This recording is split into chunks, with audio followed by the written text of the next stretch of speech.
जय माता दी। हर हर महादेव। कैसे हैं आप सभी? आशा करता हूँ आप सभी अच्छे होंगे, स्वस्थ होंगे। आज की इस वीडियो में मैं आपको ये बताऊंगा कि अगर आप निरंतर शिव नाम का जाप करते रहते हैं तो आपके साथ में क्या होता है, क्या आपको शक्तियाँ प्राप्त होती हैं और क्या क्या घटनाएं आपके साथ में घटित होती हैं। देखिए, शिव नाम एक ऐसा नाम है जिसका निरंतर अगर आप जप करते रहते हैं तो इससे आपको शिवलोक की प्राप्ति होती है और भगवान शिव की कृपा से आपको मुक्ति मिलती है, मोक्ष प्राप्त होता है। भगवान शिव त्रिदेवों में से एक हैं, परमपिता परमात्मा हैं, परमेश्वर हैं और ब्रह्मांड की समस्त शक्तियाँ भगवान शिव के अधीन है, यानी कि शिव की कृपा से ही चल रही है।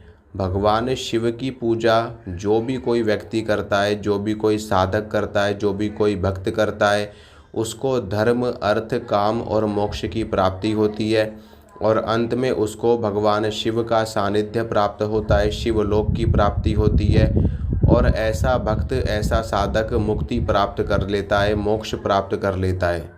तो देखिए, वैसे तो भगवान शिव के हजारों मंत्र हैं, सैकड़ों मंत्र हैं, लेकिन मंत्रों के बारे में ऐसा कहा जाता है कि मंत्रों का जाप बिना गुरु के नहीं करना चाहिए, बिना गुरु दीक्षा के मंत्रों की साधना, मंत्रों का जप नहीं करना चाहिए। लेकिन अगर आप भगवान शिव के परम भक्त हैं या फिर आप भगवान शिव की कृपा पाना चाहते हैं और आपकी गुरु दीक्षा भी नहीं हुई है, लेकिन आपके पास में समय भी नहीं है कि आप जगह जगह जा कर के गुरु को ढूंढें, जगह जगह आप दरबारों में जाएं, जगह जगह आप चौकियों पे जाएं, जगह जगह जा कर के कथावाचकों से आप दीक्षा प्रदान करें।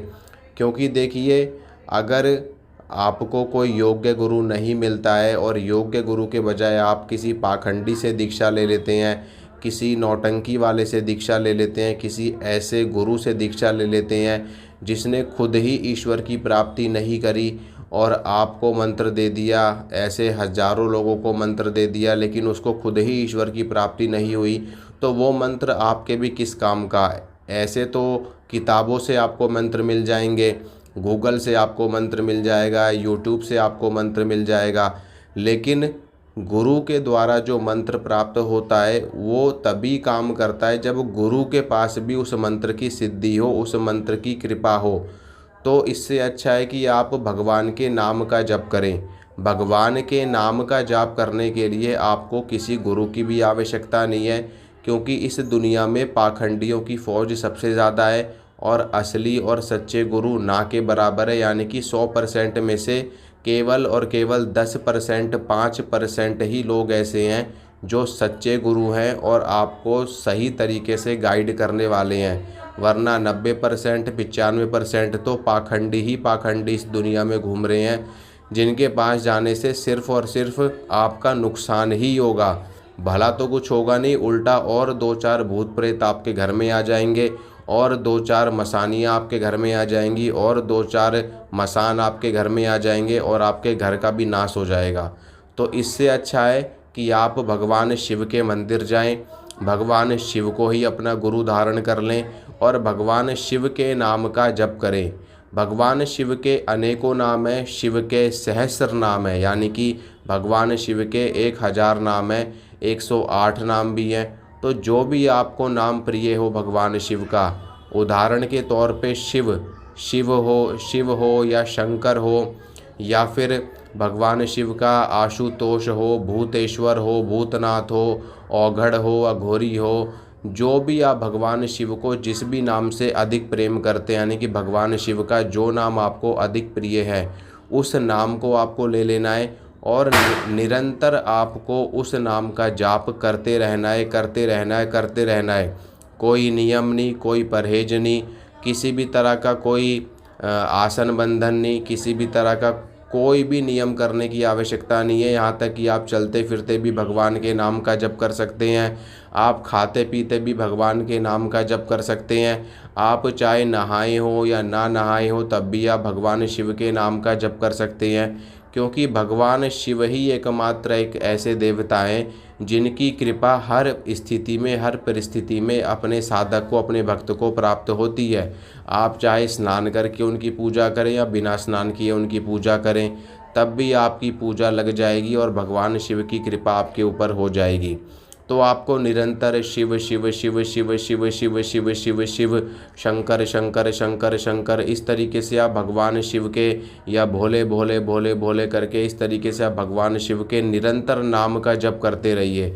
कोई ओम लगाने की आवश्यकता नहीं है, कोई नमः लगाने की आवश्यकता नहीं है, कोई भी बीज मंत्र लगाने की आवश्यकता नहीं है। बस भगवान का जो नाम आपको प्रिय है उस नाम का जप आप निरंतर करते रहिए। चाहे आप कोई भी काम कर रहे हैं, जागते, चलते फिरते, खाते पीते, नहाते, जो भी आप काम कर रहे हो, काम करते हुए आप अपना भगवान शिव के नाम का जप करते रहिए।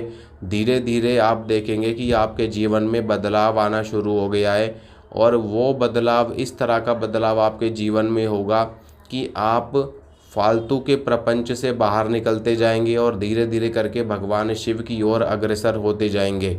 और आपके अंदर की जो सोई हुई शक्तियां हैं वो भी स्वतः जागृत होना शुरू हो जाएंगी। आप जिस भी व्यक्ति को जो बात बोल दोगे वो सत्य हो जाएगी। अगर कोई आपके साथ में बुरा करता है तो उसका खुद ब खुद सर्वनाश हो जाएगा। कोई आपकी मनोकामना है, आपकी मनोकामना पूरी होनी शुरू हो जाएगी भगवान शिव की कृपा से। जो भी व्यक्ति आपको प्रिय है, अगर आप किसी के लिए प्रार्थना कर देंगे भगवान शिव से कि हे भोलेनाथ आप इसकी सहायता करिए, ये बहुत ज़्यादा परेशान है, दुखी है, आप इसका साथ दीजिए, तो उस व्यक्ति की मनोकामना भगवान शिव की कृपा से पूरी हो जाएगी। इतनी ज़्यादा पावर होती है शिव नाम में। तो शिव जी का नाम ही एकमात्र एक ऐसा उपाय है, एक ऐसा साधन है जिसका जप करके आप भगवान शिव को प्राप्त कर सकते हैं और मुक्ति प्राप्त कर सकते हैं, मोक्ष प्राप्त कर सकते हैं। तो आपको कोई नियम नहीं करना, कोई परहेज नहीं करना, कोई धूप, कोई दीप लगाने की भी आवश्यकता नहीं है। बस भगवान का नाम रटते रहिए हमेशा। चाहे आप माला पे जप करिए, चाहे आप जाप काउंटर पे जप करिए, चाहे आप अपनी उंगलियों पे जाप करिए, या बिना किसी माला के, बिना किसी जाप काउंटर के आप वैसे ही जाप करिए, निष्काम रूप से, निष्भाव रूप से। तो आपको भगवान शिव की असीम कृपा प्राप्त होगी और धीरे धीरे करके आपका जो नाम है वो सिद्ध होना शुरू हो जाएगा। जब आपका नाम सिद्ध होना शुरू होगा तो आपको ऐसे ऐसे दिव्य अनुभव होने शुरू हो जाएंगे कि आप खुद भी हैरान रह जाएंगे कि मेरे साथ में ये हो क्या रहा है। आप जिस नाम का जप कर रहे हैं वो नाम आपको स्वप्न में दिखना शुरू हो जाएगा, और वो नाम आपको ऐसे सुनहरे अक्षरों में दिखाई देगा, एकदम जैसे ज्वालामुखी में, जैसे अग्नि के समान वो मंत्र, उसका तेज इतना ज़्यादा होगा। आपको भगवान शिव के दर्शन भी हो सकते हैं। भगवान शिव का जो नाम आप जप कर रहे हैं वो नाम आपको आपके आज्ञा चक्र में दिखाई देना शुरू हो जाएगा। आप सोते रहोगे तो सोते सोते भी वो नाम अपने आप ही चलता रहेगा आपके अंतर मन में स्वतः रूप से। तो जब इस तरह की क्रिया आपके साथ में होनी शुरू हो जाए, जब भगवान का नाम आपके सोते टाइम भी अपने आप ही चलने लगे आपके मन ही मन में, अंदर ही अंदर, तो आप समझ जाना कि आपका जो नाम है, जो मंत्र है आपका, वो सिद्ध होना शुरू हो गया है और आगे चल कर के आपको शक्तियाँ इस मंत्र से, इस नाम से प्राप्त होनी शुरू हो जाएंगी। तो ये चीज़ है, इस तरीके से आप नाम को सिद्ध कर सकते हैं, नाम की कृपा प्राप्त कर सकते हैं। ना इसके लिए आपको किसी गुरु की आवश्यकता है, ना कुछ, बस आप सीधा भगवान से कनेक्ट हो जाइए। भगवान आपको मुक्ति प्रदान करेंगे, मोक्ष प्रदान करेंगे और रिद्धि सिद्धि प्रदान करेंगे। जय माता दी, हर हर महादेव।